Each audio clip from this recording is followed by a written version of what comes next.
The Philippines is a home to diverse peoples, each with their own stories, struggles, and dreams. From the northern highlands to the southern seas, we are a nation of colors, languages, and traditions. We live side by side, yet not all share the same struggles and opportunities. Among us are sectors including the indigenous peoples or IPs. They are the earliest inhabitants of our land, the keepers of our history, identity, and ancestral domains. There are over 100 ethno-linguistic groups across the country, from the Igorots of the north to the Aitas of Luzon, the Mangyans of Mindoro, and the Lumads and Tausugs in Mindanao. The informal settlers, also known as informal dwellers or squatters, are those who live on land they do not legally own or occupy. Their homes are often found in danger zones, along railways, under bridges, beside rivers, or in crowded areas of the city. Despite the hardships, they strive to survive each day, holding on to hope for a better life and a safer home for their families. Lastly, there are the persons with disabilities or PWDs. They are individuals with physical, mental, intellectual, or sensory impairments that may limit certain activities. But these limitations do not define them. They possess skills, creativity, and determination to contribute meaningfully to our nation. They are not just beneficiaries of aid, they are builders of culture, contributors to society, and bearers of strength. In their situations, we see resilience. In their needs, we hear a call for equality, respect, and compassion.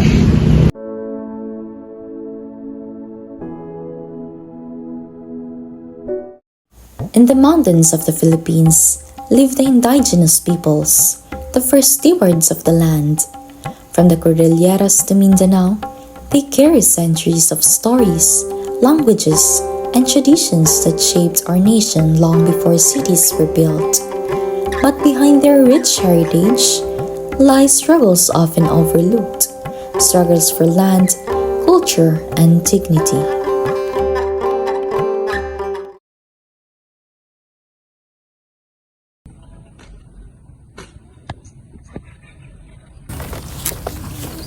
Lola, ba't po kailangan natin magtago sa tuwing may dadaan na truck ng kumpanya?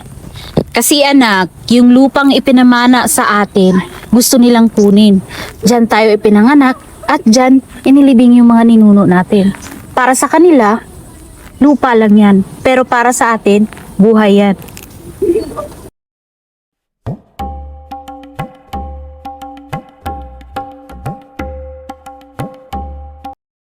Hindi lang ito tungkol sa lupa.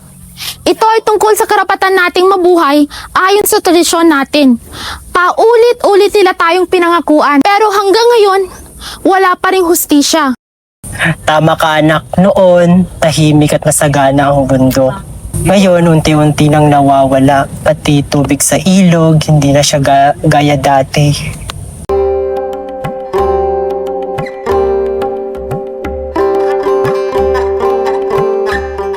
Environmental degradation and loss of ancestral domains threaten not only livelihoods but entire cultures. The forests they protect, the rivers they revere, and the traditions they uphold are fading under the weight of modernization. As modern life moves forward, many indigenous traditions are left behind. Languages disappear, rituals go unperformed, and children grow up learning more about the city than their own heritage. Ang laya mo'y babantayan, Pilipinas kami. Makiusay, mga anak, kapag kinalimutan natin ang wika ng ating mga ninuno, para na rin natin kinalimutan kung sino tayo. Pero ma'am, sabi ni tatay, mas maganda raw kung mag-Tagalog o mag-Ingles para po mas madaling makahanap ng trabaho. Tama yan, anak. Pero, huwag mo kalimutan ang sarili mong ugat. Pwede kang mangarap at umangat habang daladala mo ang sarili mong kultura. Socioeconomic inequality continues to burden indigenous peoples. Many lack access to education, healthcare, and employment, living far below the national average in income and resources. Yet, despite their struggles, they remain resilient, adapting while holding tightly to their heritage. Sir, ilang taon na po kaming humihingi ng tulong para sa klinika at eskwelahan sa amin. Pero hanggang ngayon, wala pa rin. We're still processing the documents. Please understand as it takes time. Habang naghahantay kami, marami ng mga bata ang nagsitigil sa pag-aaral. Marami na rin namamatay dahil sa kakulangan ng gamot. Ganun na lang ba lagi? Political neglect and legal struggles deepen the gap between policy and reality. While laws exist to protect their rights, enforcement remains inconsistent, leaving many indigenous communities fighting for justice on their own. In the heart of every city, there are stories hidden behind narrow alleys and rusted roofs. Informal settlers, families striving to survive amidst poverty and uncertainty, live in homes built not of comfort, but of hope. Their struggles reveal not just lack of shelter, but a deeper cry for equality and dignity.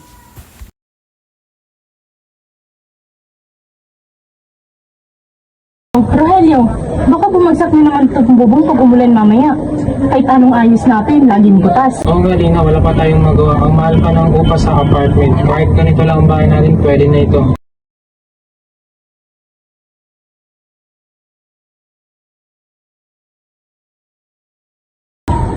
Magandang araw po! Magandang araw po! Tayo, magandang araw po! Ay, hello po! Ano po yun? Hello po. Ako po si Mira. Galing po sa LGU. Magsasurvey lang po sana. Tuloy po kayo! Bali, nandito po ako para mag-survey po. Bali, kumusta po kayo dito? Ano pong kalagayan niyo dito, ma'am? Ganito pa rin po. Ilang araw na kaming walang tubig. Tapos yung ilaw namin, galing lang sa kuryente ng kapitbahay. Inadequate housing and poor infrastructure plague informal settlements.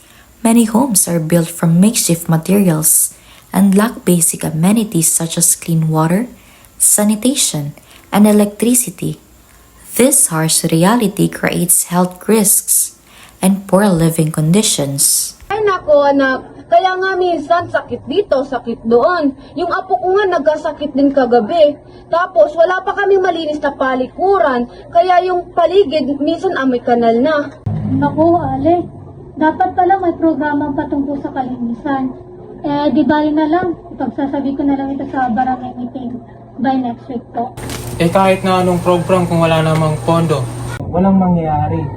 Lagi na lang kami napapako sa mga pangako. Without proper sanitation and waste management, these communities face constant health threats.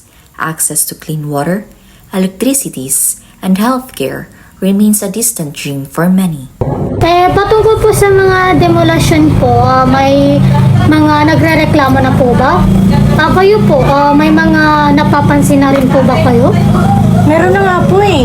3 buwan daw bago givebain. Wala pa nga kaming malilipatan. Paano na lang kami? Wala kaming titulo sa lupa. Matagal na kaming nakatira dito. Isang utos lang, mawawalang lahat. While legal insecurity remains their constant fear, without property rights, informal settlers live under the threat of eviction, unable to invest in stable homes or futures. Ngayon po, may trabaho pa rin po kayo sa construction? Minsan meron, minsan wala. Pag walang proyekto, wala rin kita. Kasi wala rin access itong bahay namin. Mahirap talaga makahanap ng matagal na trabaho. Economic marginalization limits their opportunities. Without formal addresses, many cannot apply for stable jobs or financial aid. Alam mo Lina, minsan nakakainis din, parang wala tayong halaga sa mayayaman. Pag sinabing squatter, parang mahirap na talaga para sa kanila. Oo nga po. Akala nila tamad tayo. Hindi nila alam kung gaano kahirap mabuhay ng pang-araw-araw dito.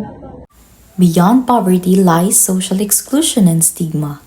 Informal settlers are often judged and discriminated against, treated as if their worth is measured by their address.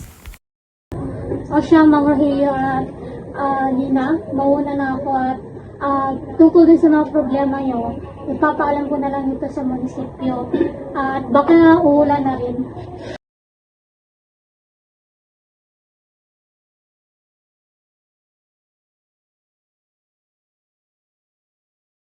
Masyado, Hanya, magligpit na tayo at mukhang uulan na nga. Siya, sige, liligpit ko na rin yung mga gamit sa labas. Many informal settlements are built on hazardous lands, flood-prone and unstable. When disasters strike, they lose not only their homes, but their entire family's hope. What they need most is not pity, but protection and a chance for better life conditions. In the Philippines, over 1 million individuals live with disabilities, each with a story often unseen, unheard, and misunderstood. According to the World Health Organization, disability is an umbrella term for impairments, activity limitations, and participation restrictions. Yet, beyond definitions are people who continue to fight for inclusion and dignity every day. Mia, ready ka na ba sa report natin? Nakaayos ko na yung mga notes mo kagabi. Salamat, Tito. Alam mo, minsan, niisip ko, kahit mahirap, gusto ko pa rin magpatuloy. Kasi ayaw ko sukuan yung mga pangarap ko eh. Hindi mo kailangan supuan, Mia. Lahat tayo may kakulangan sa buhay. Pero hindi ibig sabihin nun na wala tayong halaga. Persons with disabilities or PWDs in the Philippines face barriers far beyond their physical conditions, from limited school facilities to the absence of ramps and accessible restrooms. Accessibility remains a major struggle. Despite policies and laws, the reality is that many public and private spaces remain closed to them, both physically and socially. Rico, dyan na naman sa hagdan. Wala pa rin silang nilagay na ramp. Oo nga, ilang beses na tayo nagsabi kay admin tungkol dito ah. Sana man lang mapansin nila. Mia, ma'am? I already raised your concern. Pero sabi ng maintenance, wala pa raw silang budget. I'm really sorry, anak. Okay lang po, ma'am. Sir na rin po ako. Pero sana maayos pa para sa mga susunod pa.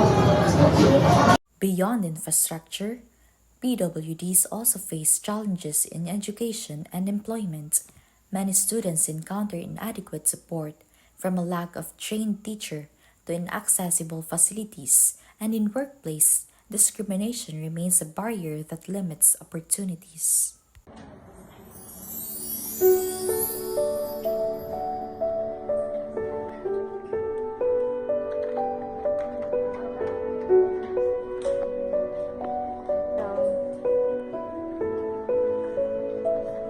Anak, kahit anong mangyari, pinagmamalaki kita.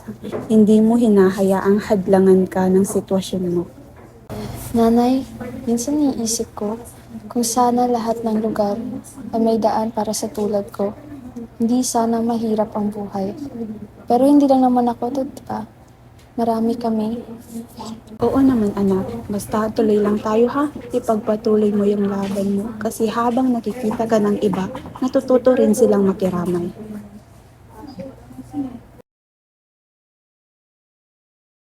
Social stigma continues to shadow the daily lives of persons with disabilities.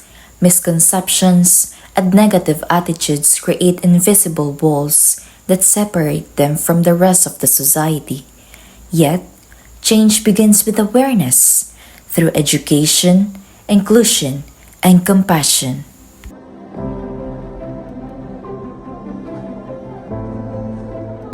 From the halls of education to the heart of employment, the call for inclusion grows louder. PWDs need accessible spaces, equal opportunities, and most of all, understanding. True equality means more than sympathy. It means action, accommodation, and respect. They are not broken. They are not less. They are human, capable, determined, and deserving of equality beyond labels. Despite the challenges faced by many of our fellow Filipinos, hope continues to shine. Across the Philippines, programs and initiatives are working to uplift communities and individuals who face barriers in daily life. These efforts reflect our nation's goal to build a society that values inclusivity, equality, and respect for all. For indigenous peoples, the government ensures protection of their identity and ancestral heritage through the National Commission on Indigenous Peoples or NCIP and the Indigenous People Rights Act of 1997, Republic Act 8371. This safeguards their rights to ancestral domains, self-governance, and cultural integrity. The Department of Education's Indigenous Peoples Education Program continues to integrate indigenous languages, traditions, and knowledge into classrooms, ensuring that learning remains rooted in their culture. Beyond protection, empowerment also grows through livelihood assistance, community-based tourism, and cultural preservation programs, helping our indigenous peoples thrive while staying true to their roots. Organizations, schools, and even private partners also play a role, promoting fair trade for indigenous products, supporting local artisans, and amplifying the voices of our cultural bearers. For informal settlers, housing and livelihood remain key priorities. The National Housing Authority or NHA provides safe and affordable resettlement communities, while the Urban Development and Housing Act or UDHA of 1992 protects their rights during relocation. The Department of Social Welfare and Development or DSWD strengthens families through the Pantawid Pamilyang Pilipino Program or 4Ps, offering financial support for health, education, and nutrition. TESDA provides vocational training for displaced or low-income workers, helping them gain skills and find employment. DOLE's livelihood programs also promote decent and sustainable work opportunities for all. Through partnerships with local government units, non-government organizations, and private institutions, informal settlers are given not only homes but hope, access to clean water, electricity, education, and community building activities ensures that relocation leads to renewal. For persons with disabilities, inclusion and accessibility are the heart of development. Through the Magna Carta for Disabled Person, Republic Act 7277, and Batas Pambansa Bilang 344, PWDs are guaranteed equal rights, access to education, employment, and public spaces. The Department of Labor and Employment, or DOLE, and TESDA implement inclusive employment and skills programs, ensuring that workplaces are accessible and empowering. Health and rehabilitation support are provided through the SWD, PhilHealth, and local government PWD desks, offering medical care, assistive devices, and social services for their well-being. These efforts remind us that disability is not inability. With equal opportunities, PWDs continue to prove their capability, creativity, and leadership in society. From the mountains to the cities, from ancestral domains to resettled homes, from classroom to workplace, every Filipino deserves a life with dignity and inclusion.